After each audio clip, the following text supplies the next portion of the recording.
माझी आई ती एक स्त्री, राखीच्या पवित्र बंधनात बांधणारी बहीण ती एक स्त्री, ज्या मातीत मी जन्माला आले ती माती ती सुद्धा एक स्त्री, अर्धांगिनी म्हणून घरात येणारी पत्नी ती सुद्धा एक स्त्री. माती आणि माता यामध्ये फक्त वेलांटीचा फरक आहे आणि त्या वेलांटीत मातेचे मातृत्व आणि स्त्रीचे स्त्रीत्व दडलेले आहे. अशा या मातेच्या मातृत्वाला आणि स्त्रीच्या स्त्रीत्वाला वंदन करून मी सिद्धी सचिन दारवाडकर, जिल्हा परिषद माध्यमिक शाळा चौसाळा इयत्ता 10वी ची विद्यार्थिनी, विषय मांडतीये हिरकणी ते सिंधुताई मातृत्वाचा धरा.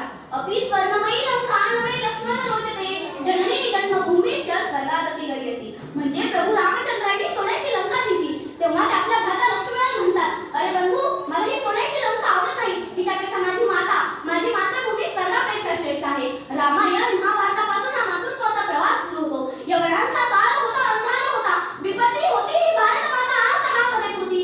आईवरी विपत्ती तुम्ही मुले कशाला, बंदी तमाय भूही तुम्ही खुले कशाला, रक्ताळले शरीर सारे भडका जीवात झाला.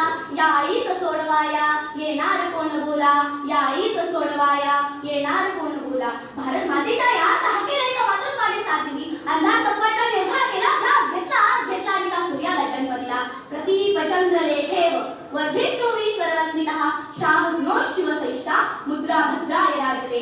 हे स्वप्न श्री शिवछत्रपती महाराजांच्या रूपाने पूर्ण झाले. ती माता म्हणजे राजमाता, राष्ट्रमाता, मासाहेब जिजाऊ आणि स्वराज्य म्हणजे जिजाऊंचे मातृत्व.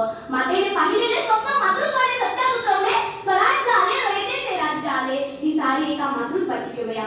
यत्र नार्यस्तु पूजन्ते रम्यते तत्र देवतः. म्हणजे तिथे स्त्रियांची पूजा केली जाते, त्यांना मान दिला जातो, तिथे देवांसाठी वास असतो. स्वराज्य आले आणि त्या स्वराज्यातली ही एक गोष्ट.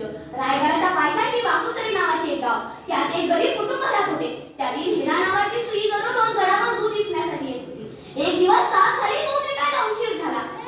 गडाचे दरवाजे सूर्यास्ताला बंद झाले. हिराने फार विनवणी केली, पण गडाचे दरवाजे उघडले गेले नाही, कारण सूर्यास्तानंतर स्वतः राजे जरी आले तरी गडाचे दरवाजे उघडायचे नाही, तसा महाराजांचा आदेश होता. हिरा तळमळ लागली, कारण तिचं त्यांना फार घरी होतं. माझं बाळ माझ्याशिवाय कसं राहणार, त्याला भात कसं झोपणार, हिराला पाणी फुटू लागला. तेव्हा तिने गडावर शोधाशोध केली आणि एका दुर्गम कड्यावर जाऊन बसली. हिराने कडा उतरून घरी जायचा निर्धार केला. रात्र आहे, किरण अंधार आहे, प्राण्याची भीती आहे, कडा दुर्गम आहे आणि पाय घसरला तर मृत्यूची गाठ आहे. हे माहीत असतानाही हिराने कडा उतरायला सुरुवात केली. अंग रक्त थांबा झाला, रक्ताचा धारा वाहू लागला, पण तरी ती डगमगली नाही. धैर्याने कडा उतरली, घरी आली, आपल्या बाळाला घट्ट मिठी मारली, त्याला पाळणा पाजला आणि मग ती भानावर आली. एक अशक्य गोष्ट त्या दिवशी एका मातृत्वामुळे शक्य झाली होती. ही आहे मातृत्वाची क्रिया. याच मातृत्वाचा सन्मान म्हणून त्या कडा बांधून त्याला एक हिरकणी गुरु नाव दिलं व ते गाव हिरकणवाडी या नावाने सुप्रसिद्ध झालं. ही क्रिया आहे मातृत्वाची. याच मातृत्वाचं वर्णन करताना एक कवी म्हणतात, हंबरून वासराले साठती जवा गाय, हंबरून वासराले साठती जवा गाय, तवा मले तिच्या मंदी दिसती माझी माय, हो तवा मले तिच्या मंदी दिसती माझी माय. हे म्हणजे मातृत्वाचे वर्णन आहे. मातृत्व म्हणजे केवळ बाळाला जन्म देणे नव्हे, तर मायेचा पाझर म्हणजे मातृत्व. दातृत्व म्हणजे मातृत्व, माया आपुलकी म्हणजे मातृत्व, पाझर म्हणजे मातृत्व. आता विश्वात्मक देवे येणे भाग्यांनी तोषावे, तोषोनी मत द्यावे, पसा यदान हे. हिच्या अवघ्या जगासाठी मागणी करणे म्हणजे मातृत्व. मातृत्व हे म्हणूनच ज्ञानेश्वर महाराजांना माऊली असे संबोधतात. जे उदात्त भव्य समजावून सांगणारे आहे ते आहे मातृत्व. मातृत्वाचं किती वर्णन करावं, किती प्रसंग सांगावे. प्रत्येक घरात मातृत्व काम करताय, म्हणून आज मुलं घडवली जात आहेत. सावित्रीबाई फुलेंनी काशीबाई नावाच्या गरीब विधवा स्त्रीचा मुलगा दत्तक घेतला, त्याला शिकवला, मोठा केला. यशवंत मोठा डॉक्टर झाला. प्लेगच्या साथीच्या काळात त्याने मोठी कामगिरी बजावली. ही आहे सावित्रीच्या मातृत्वाची क्रिया. कर्मवीर बाबूराव पाटलांनी रयत शिक्षण संस्थेची स्थापना केली. मोठी वसतिगृहे उभारली. अण्णा 10 दिवसांसाठी देण्याला गोळा करण्यासाठी बाहेर जात, तेव्हा लक्ष्मीबाई गोरगरिबांच्या मुलांची काळजी घेत. 1930 सालची संक्रांत होती. अण्णा 10-12 दिवसांसाठी बाहेर गेले होते. घरात खायला काहीच नव्हते. मुले उपाशी होती. घरात धान्याचा कणही नव्हता. दुकानदाराची अगोदरची बाकी होती, तो धान्य नेत नव्हता. अगोदरच 60 तोळे सोने विकून त्या मुलांसाठी लावले होते. घरात तर काहीच नव्हते. काय करावं त्या मातेने? संक्रांती दिवशी त्या मातेने स्वतःच्या गळ्यातलं मंगळसूत्र काढलं, ते गहाण टाकलं, त्यातून पैसे मिळवले आणि त्या मुलांना खाऊ घातले. ही आहे मातृत्वाची किमया. हे आहे मातृत्व. मातृत्वाचं किती वर्णन करावं, किती प्रसंग सांगावे. प्रत्येक घरात मातृत्व काम करते, म्हणून आज मुलं घडवली जात आहेत. अहमदनगर जिल्ह्यातील अकोले तालुका अत्यंत दुर्गम भागात वसला आहे. तेथे बिबट्यांचा मुक्त संचार असतो. त्यातील एक आदिवासी गाव. आईजवळ आपला 2-3 वर्षाचा बाळ खेळत होता. समोर अंगण होतं. गाव सह्याद्रीत वसलं असल्यामुळे बाजूला झुंज होऊन चुरवून होती. दुपारची वेळ होती. अचानक एक बिबट्या समोरून आला. त्याने बाळाला उचललं,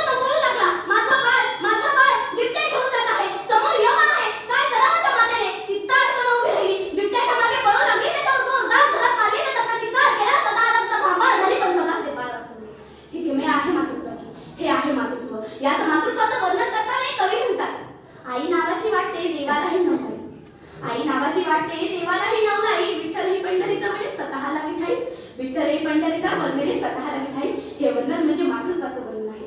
मातृत्वाच्या जागराची गुंफण करत जाताना पुढचे नाव येते म्हणजे ते म्हणजे सिंधुताईंचे. अनाथांची माय सिंधुताई. वयाच्या 9व्या वर्षी लग्न झाले. संशयावरून पतीने घराबाहेर काढले. आई वडिलांनी नाकारले. तेव्हा आपल्या लहान शंभरीला घेऊन भीक मागताना गरिबांचे दुःख पाहिले. ते अनुभवले आणि भारतातील हजारो अनाथ मुलांची सिंधुताई आई झाली. मोठमोठी अनाथ आश्रमे उभारली. त्यांच्या या कार्यासाठी त्यांना पद्मश्री पुरस्कार दिला गेला. पण सर्वात मोठा पुरस्कार होता तो म्हणजे मातृत्व. पण सर्वात मोठा पुरस्कार होता तो म्हणजे मातृत्व.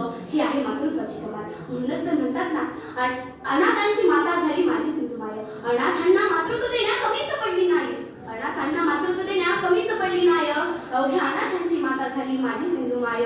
अवघ्या अनाथांची माता झाली माझी सिंधुमाय. किती करावा दादर मातृत्वाचा, पण शेवटी वेळेचं बंधन आहे. म्हणून शेवटी मी स्मरण करेन माझ्या मातेचे, कारण मी घडले ते मातृत्वामुळे. माझ्या मातृतुल्य गुरूंमुळे मला बोलण्याची शक्ती प्राप्त झाली ती एका मातृत्वामुळे.